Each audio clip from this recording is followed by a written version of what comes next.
Hello students, let's continue the necklace by Guy de Maupassant. In the previous lecture, I taught you that when Mr. Loisel brought an invitation card, Matilda, instead being happy, got annoyed. She got annoyed because she did not have any dress to wear in the ball in the party. Later on, her husband, in order to make her happy, offered her his savings and she bought a suitable costume. After that, she borrowed a necklace from her friend and took part in the ball, took part in the party. There she enjoyed a lot. Now the party was over. He threw around her shoulders the modest wraps they had carried, whose poverty clashed with the elegance of the ball costume. Matilda's husband, Mr. Loisel, M. Loisel, threw around her shoulders, made her wear a modest wrap, a cheap coat,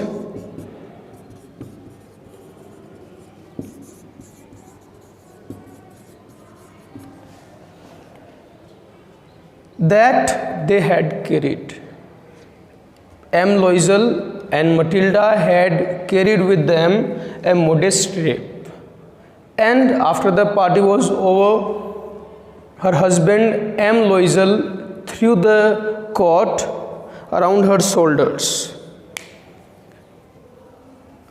And this modest coat did not equalize the elegance of the ball costume.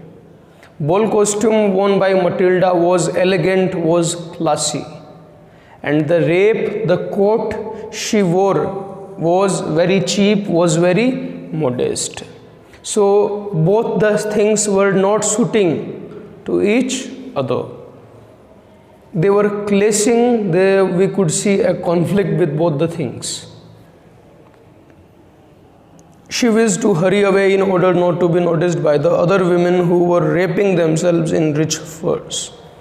Matilda wished to leave the residence, to leave minister's residence as early as she could, because she did not want to be noticed.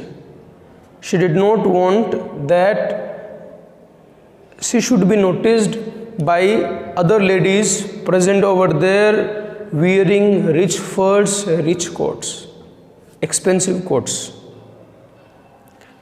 Matilda was not accepting what she was.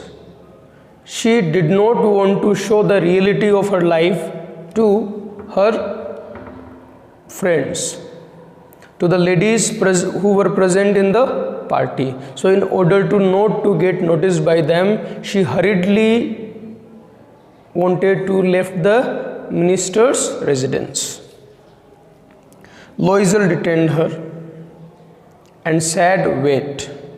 M. Loisel asked her to wait and also said that he was going to call a cab, he was going to call a cart. But she would not listen. But Matilda did not listen to her husband and descended the steps and descended the stairs rapidly, quickly. When they both were in street, when Matilda and her husband were in the street, they found no carriage. There was no carriage in the streets. It was night. And they began to seek for one, and they started to seek. They started to search a cart.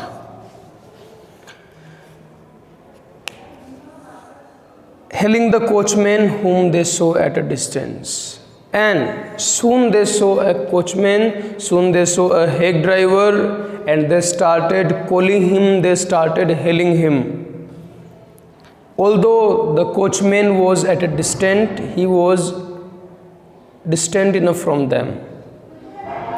They walked along towards the river. Both of them walked together, walked along towards the river, to the direction of river. hopeless and shivering. Both were hopeless, as they thought that there would be no cart in the street. And both were shivering with cold, both were trembling with cold. It was winter. Finally, they found one of those old carriages that one sees in Paris after nightfall. Finally, Matilda and her husband found a carriage, and that is what they both were seeking. And this carriage was old, and such type of carriages used to roam in the streets of Paris after nightfall, after it is night. It took them as far as their doors.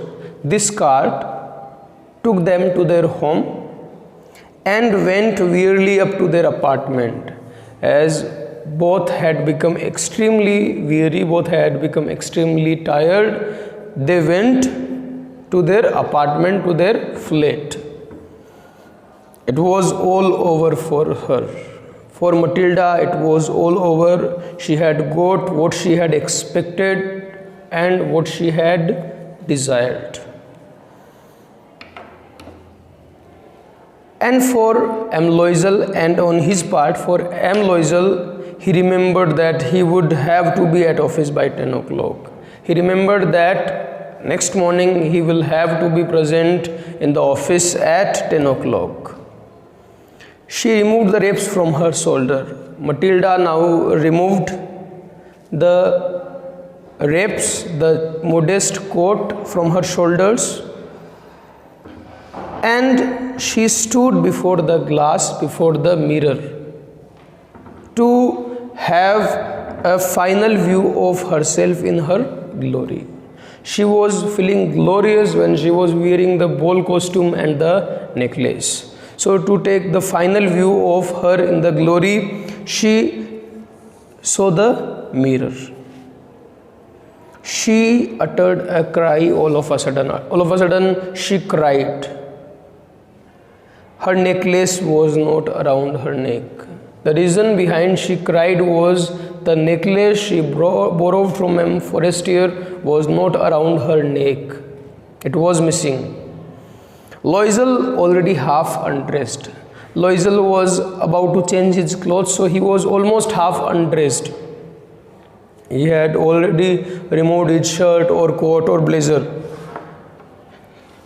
He asked, "What's the matter?" He asked his wife what the matter was.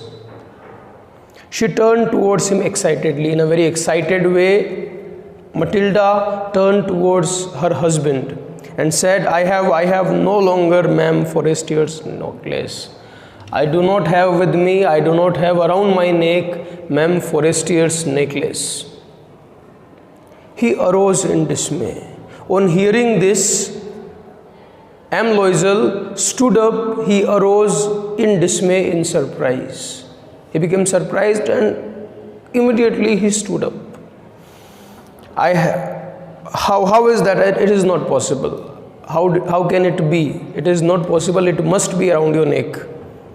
And they looked in the folds of the dress. Both of them started searching the necklace. First of all, they saw it in the folds, in the pockets of the dress, then in the folds of the cloak, then in the folds of the modest drape or modest coat, in the pockets of the coat, in the pockets, everywhere they could not find it, but they could not find the necklace. Although they checked the dresses, both her dress and cloak properly, but they didn't get the necklace. He asked, her husband asked, "You are sure you still had it when we left the minister's house? Do you remember that you had the necklace when we left minister's home?" And the answer from his wife was, "Yes, I felt it as we came out." His wife replied that she felt the necklace when they left the home. It means she had it when they left minister's home. But if you had lost it in the street, we should have heard its fall. If the necklace had fallen in the street, both of them must have heard the sound of falling. But They did not, it means the necklace did not fall in the street. It means the necklace must be in the cart, necklace must be in the carriage, necklace must be in the cab. Yes, it is possible. Matilda said that it was possible, it could be possible. Did you take the number? And asked her husband if he took the number of the cab driver. No. And you, did you notice what it was? And now he asked his wife if she had taken the number, if she had noted the number. And her reply was also no. They looked at each other. Now M. Loisel and his wife looked at each other, not lovingly, but utterly cast down, utterly, completely.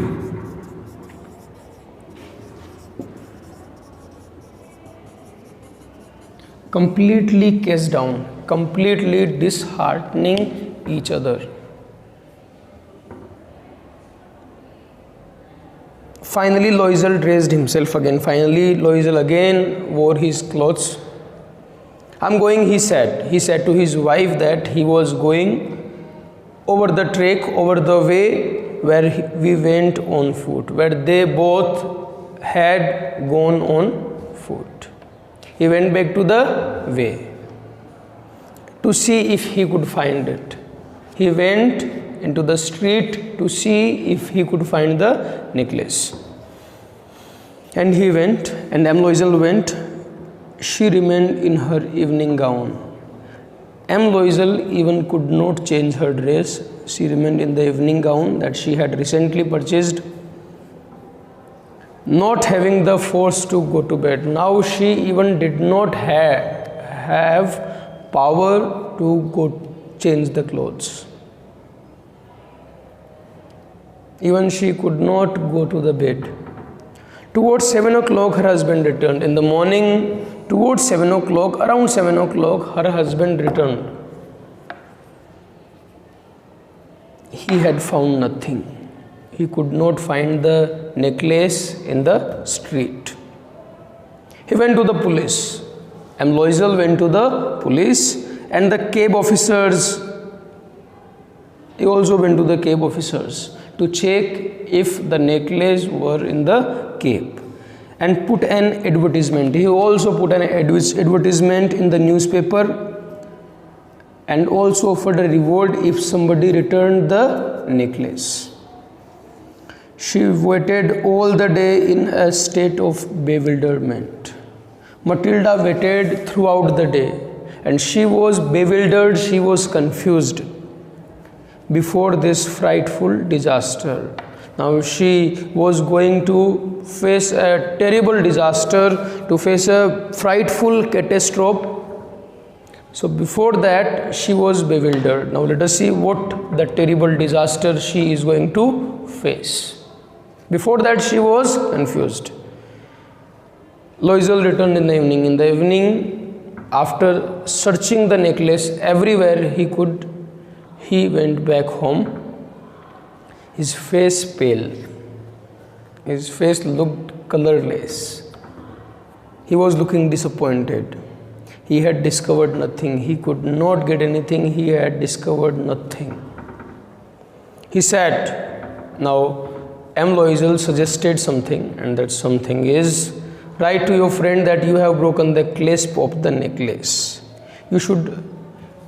M. Loisel asked Matilda to write a letter to her friend Ma'am Forestier, in which she had to mention that Matilda had broken the clasp of the necklace. The clasp, the holder of the necklace had been broken by Matilda, and it will take time to get it repaired. She will get it repaired, which is gonna take time. So she asked her to give her some time. She wrote as he dictated, as M. Loisel dictated, as Loisel said, Matilda did the same. At the end of the week, they had lost all hopes. When the week was over, they had lost all the hopes of getting back the necklace. And Loisel, older by 5 years, declared. M. Loisel was 5 years older to Matilda, declared that they must replace the jewel. They must give another necklace instead Ma'am Loisel's original necklace, to Ma'am Forestier's original necklace to her. In a shop of the Palais Royal, there was a shop of Palais Royal. They found a chaplet of diamonds. There they found a molding of diamonds. There they found a necklace of diamonds, which seemed to them, which appeared to them exactly like the one they had lost. They had lost a necklace and they found a necklace, a chaplet resembling to the one they had lost in Palais Royal shop. It was valued at 40,000 francs and the value of that chaplet was 40,000 francs. They both bargained to the shopkeeper, and now the newly settled price of the necklace was 36,000 francs.